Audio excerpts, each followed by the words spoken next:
Estamos listos. Decíamos, doctor Zambrano, que sería importante que nos cuente cuál es el rol de las Secretarías Técnicas de Capacitación y Formación Profesional CETEC. ¿Hacia dónde usted está marcando el rol de esta importante institución del país? Bueno, nuestra misión es la capacitación a sectores estratégicos del Ecuador a través de nuestras diferentes modalidades. Tenemos principalmente nuestra demanda en línea, que es la capacitación permanente, también lo que tiene que ver con educación continua de profesionales, de empresarios, a través de nuestra modalidad en línea. Luego tenemos nuestro operador que se llama también el SECAC, que atiende a todas los grupos de atención prioritaria, 23 grupos de atención prioritaria, y la otra está determinada para atender los 14 grupos, ¿no? Sectorizados que están prioritarios para el asunto de la matriz productiva, de los cuales nosotros atendemos 13 de los 14. Nos falta uno, que el próximo año 2014 lo vamos a atender, que es la producción de software para el sector productivo del Ecuador. Es decir, van a apuntar el 2014 más hacia la capacitación técnica y la posibilidad de producción de software en Ecuador, cuando Ecuador tiene una trayectoria en el tema.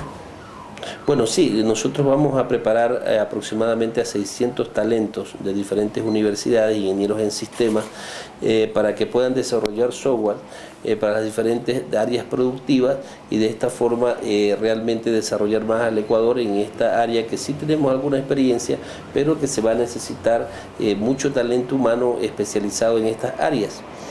Por otra parte, nosotros estamos focalizando el 2014 en los proyectos estratégicos que tiene el Ecuador.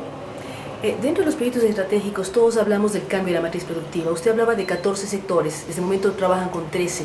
¿Cómo recordarnos cuáles son los sectores prioritarios para el cambio de matriz productiva? Bueno, están establecidos, por ejemplo, la cuestión metalúrgica, fármacos, plásticos, productos frescos, ¿no? Todo lo que tiene que ver también con el tema de textiles, tiene que ver con asuntos de químicos, cosméticos y lo que tenga que ver con lo que esté relacionado justamente con ese cambio de matriz productiva. Nosotros, la metalmecánica, ¿no? Es una de las actividades que el Ecuador trata de cortar esa brecha entre importación y exportación, y lo que tiene que ver también con alimentos frescos. O sea, el Ecuador tiene una potencialidad muy grande, tiene también la cuestión de floricultura, ¿no? Y todos los aspectos agroindustriales que lo que buscamos es ponerle valor agregado y por otra parte ser competitivos, porque no solamente es poner valor agregado, es decir, en términos de café, por ejemplo, no podemos seguir produciendo 10 quintales, 20 quintales por hectárea año, cuando lo correcto sería que produzcamos 80 quintales año. Entonces la matriz productiva es aprovechar nuestras bondades naturales, ser competitivo y luego que estos productos tengan valor agregado para que el Ecuador realmente pueda generar un desarrollo sostenible. Usted ha mencionado que tiene modalidad en línea y por lo tanto también tiene modalidad presencial. ¿Cómo acudir y cómo recibir capacitación con apoyo del CETEC? Bueno, nosotros estamos atendiendo, hay otros tipos de cooperación, por ejemplo. La CETEC busca también insertar al área económica, ¿no? Al área productiva, no solamente a las empresas, no solamente al sector agropecuario, ganadero, floricultor, de fármacos, sino también a la gente, al ciudadano común, ¿no? Es decir, que mejore sus procesos de producción o sus procesos de comercialización. Por ejemplo, en Ibarra hicimos un trabajo muy interesante con mercados, ¿no? Hicimos trabajos interesantes con promotores turísticos e hicimos trabajos muy interesantes con comidas típicas, ¿no? Es decir que a través, por ejemplo, de los gobiernos locales se pueden insertar a esta capacitación sin ser dependientes, por ejemplo, del seguro social o de alguna empresa. Entonces, esos sectores también los estamos atendiendo nosotros con municipios, juntas parroquiales y consejos provinciales.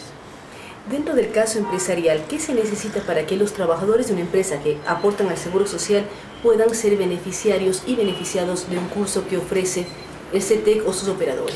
Bueno, básicamente la relación de dependencia, un número no menor a 25 empleados, y el financiamiento de la CETEC está ligado al cupo, es decir, a sus aportes anuales que hacen. Si esta empresa cumple con esos requisitos, se asocia a un operador, ¿no?, que maneja aquí una clave, que nosotros firmamos un convenio de manejo de clave, revisan el menú en más de 140 perfiles que tenemos desarrollados y hacen una propuesta a la CETEC, ¿no?, conjuntamente operador con el empresario, y la CETEC inmediatamente, es un trabajo que se hace en línea totalmente, otorga el financiamiento para que se puedan realizar estos seminarios directamente con las empresas. ¿Hasta qué monto puede financiar la CETEC? En demanda en línea tenemos montos hasta $90.000.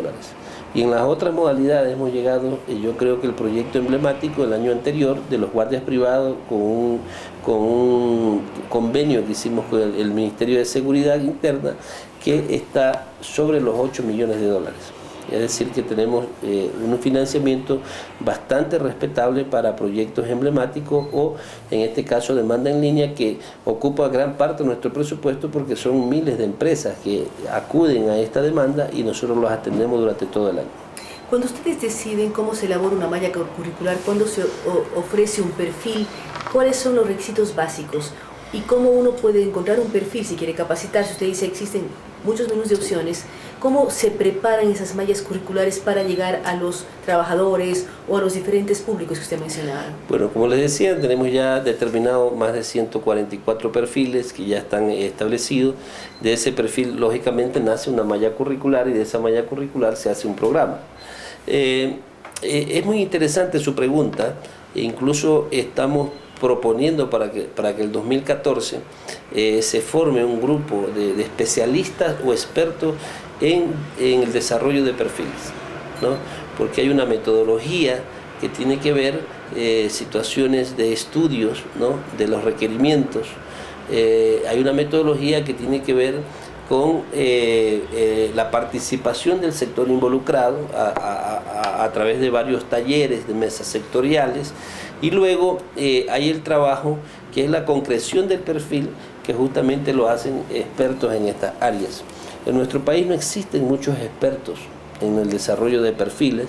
Justamente estamos ahora con organismos internacionales haciendo a ver si para el próximo año hacemos un proyecto para desarrollar un grupo de técnicos en el Austro, en Guayas, en Manabí, en Ibarra, en Pichincha, para que el Ecuador poco a poco vaya teniendo personas que conozcan la parte conceptual de cómo se desarrolla un perfil y cómo se trabaja la metodología para lograr este perfil. Entonces, en los actuales momentos son pocos los técnicos que existen en el país. Nosotros contamos con uno que es especializado internacionalmente y otros que están en proceso de formación. Entonces, así se construyen los perfiles, ¿no? Por otro lado, el perfil va naciendo de una necesidad prácticamente social, a veces jurídica, porque, por ejemplo, cuando los gobiernos locales asumen nuevas competencias, ¿sí?, hay que desarrollar nuevos perfiles. Las nuevas competencias generan nuevas necesidades. Nuevas necesidades. Le pongo un ejemplo muy concreto, el tema del tránsito. Usted ve como en Guayaquil, en Quito hace un mes, menos de un mes, salieron más de 1000 policías metropolitanos, en Manta cerca de 300, pero nosotros creemos que no hay un perfil desarrollado, ¿no?, porque le han dado un poco de instrucción militar, de instrucción policial, cuando el perfil del policía de tránsito, del vigilante de tránsito, debe ser un perfil primero que maneje tecnologías, no porque que maneje un GPS y cuando alguien le pregunte dónde queda una dirección le diga exactamente, porque nuestros vigilantes de tránsito desorientan en vez de orientar, ¿no? Yo explicaba, por ejemplo, en Guayaquil la experiencia que tenemos con los vigilantes de tránsito cuando usted va de turista de provincia. Entonces nosotros creemos que ese policía o ese guardia o vigilante, como que se le quiera llamar, debe manejar tecnología, idiomas, resolución de conflictos, no instrucción militar. Entonces, por ejemplo, ahí hay un perfil que desarrollar. Por otra parte... Y por ejemplo, en este caso específico que usted pone, ¿cómo podría trabajar la CETEC? Tenemos que hacer un perfil, porque lamentablemente los dos casos que yo conozco, el municipio de Quito y el municipio de Manta, la instrucción ha sido un 90% en cuestiones de disciplina militar. Y la exigencia actual, lo que yo les decía, o sea, tecnología, idiomas, resolución de conflictos, básicamente. Cultura, historia, ¿no? gastronomía, o sea, tienen que decir, es el promotor de la ciudad, no solamente el que los carros o dirige el tránsito, ¿no? Porque la experiencia de un turista interno o externo a veces son los vigilantes. Hay otros perfiles, por decirle, que tenemos que nosotros desarrollarlos, porque también tenemos que ver qué es lo que quiere la empresa privada. En nuestro país debe abrirse un gran diálogo, porque no todo tampoco es títulos académicos. Nosotros hemos revisado en la base de datos del Ministerio de Relaciones Laborales a través de su proyecto, de su ventana socioempleo, y por ejemplo nos da resultados que los empresarios, ¿no?, en un 73% no les interesa el título académico de la persona que van a contratar, le interesa la competencia laboral. Entonces, por eso es que la pertinencia de la CETEC, la pertinencia justamente de elaborar más perfiles. Por ejemplo, existe en la actualidad casi 3.000 plazas de trabajo para supervisores, bodegueros, ¿no?, personas que sepan de almacenamiento y bodegaje, ¿no? Porque el Ecuador, entre más exporta, más procesa. Entonces hay cerca de 2.500 vacantes. Entonces esos perfiles tienen que empezarse a desarrollar para que las personas se inserten en la cuestión laboral. Por ejemplo, en Manabí, nosotros estábamos dirigidos a la pesca artesanal, a la artesanía en Montecristi, Manta, Jaramillo. Pero si viene la refinería, donde va a haber, ¿no?, 14.000 plazas de trabajo, donde va a haber una ciudad nueva con 40.000 personas, tenemos que desarrollar otros perfiles para esas realidades. Ahora, ¿cómo planifica la CETEC? Usted habla de nuevos perfiles, nuevas necesidades, sí, de acuerdo a lo que el país va avanzando. Así. Si uno piensa en las ciudades universitarias que se van a crear, ya sea Yacha o Tiam o todas ellas, significa nueva infraestructura y necesidad de nuevos perfiles. ¿Cómo trabajar en esos nuevos perfiles que casi anualmente van apareciendo las necesidades porque se generan los diferentes espacios en el país? Bueno, en primer lugar, yo decía, multiplicando el número de expertos, ¿no? Porque si es verdad que la persona que ayuda a desarrollar un perfil necesita de herramientas conceptuales, de herramientas técnicas, pero es importante también el contexto, ¿sí? Porque, por ejemplo, si nosotros analizamos el contexto de la Azuay, no es el mismo contexto de Manta o de Manabí, ¿no? Porque en el Azuay la gente le apunta mucho al comercio, a la industria, a las cuestiones de relaciones que tienen que ver más con oferta y demanda. Entonces nosotros creemos que si formamos expertos en que desarrollen perfiles, por ejemplo para el astro, van a ser mejores que lo hagamos en otra zona. Entonces el proyecto es capacitar el próximo año por lo menos a 120 expertos para desarrollar perfiles, porque como usted lo ha mencionado, van a salir cada mes, cada año. Entonces tenemos que seguir con esa dinámica social. Y por otra parte, la CETEC funciona tanto con el mundo público como con el mundo privado. ¿Cómo conseguir el trabajo de equipo de los dos sectores fundamentales para el desarrollo del país? La parte de lo público y la parte de lo privado. Bueno, nosotros creemos que tenemos que entender que somos una fórmula, una ecuación, ¿no? Sector público más sector privado igual éxito para el Ecuador o resultados positivos. Nosotros a través de la CETEC, el momento que estamos levantando perfiles, ¿no?, estamos aportando al sector público, por ejemplo, como yo les decía, los organismos seccionales, ¿no? Por otra parte, nosotros queremos también que el sector privado no vea la capacitación como una exigencia del Ministerio de Relaciones Laborales o como que tenemos que ocupar un cupo de la CETEC y hago una capacitación. Nosotros queremos que la capacitación realmente sea valorada en su verdadera dimensión, tanto por el sector público como el sector privado. Es así que queremos hacer acercamientos con empresarios de que no, por ejemplo, un empleado que trabaja a una jornada en la tarde, por ejemplo, de 2 de la tarde a 10 de la noche y al otro día sábado seminario todo el día. Entonces nosotros queremos que compartamos esfuerzos, es decir, que si el trabajador hace 4 horas diarias de capacitación, la empresa privada le ceda 2 horas al trabajador para que realmente él esté motivado, se dé cuenta que realmente está valorada la capacitación, para de esta forma buscar ese equilibrio que hablamos entre la parte pública y la parte privada. Por otra parte, la parte pública es la que da las directrices, ¿no? Sí, nosotros por eso siempre tenemos que estar trabajando en conjunto, porque, como les decía yo, las competencias que se le da a los gobiernos seccionales es por una norma constitucional que la emite el sector público, ¿no? Los estándares de calidad son los organismos públicos que nos están dando. Las normas INE es el sector público. Entonces todo eso tiene que ir en estas mesas de diálogo para todo, ¿no? Para desarrollar perfiles, para establecer la política de capacitación y para ver el aporte tanto el sector público como el sector privado. Por ejemplo, esto de software viene del sector privado, ¿no? Donde ellos ven la necesidad de que tenemos que tener más personas que puedan desarrollar software, porque en el país realmente ya son limitados para la cantidad que se necesitan. Entonces ahí la CETEC va a hacer una inversión. Pero estos desarrolladores de software prácticamente también en su momento van a desarrollar las políticas de la información en las entidades públicas. Es decir, que las entidades públicas ya para el 2014, así como existe, tan importante es la dirección financiera como la dirección técnica, en este caso informática. Entonces van de la mano las dos cosas.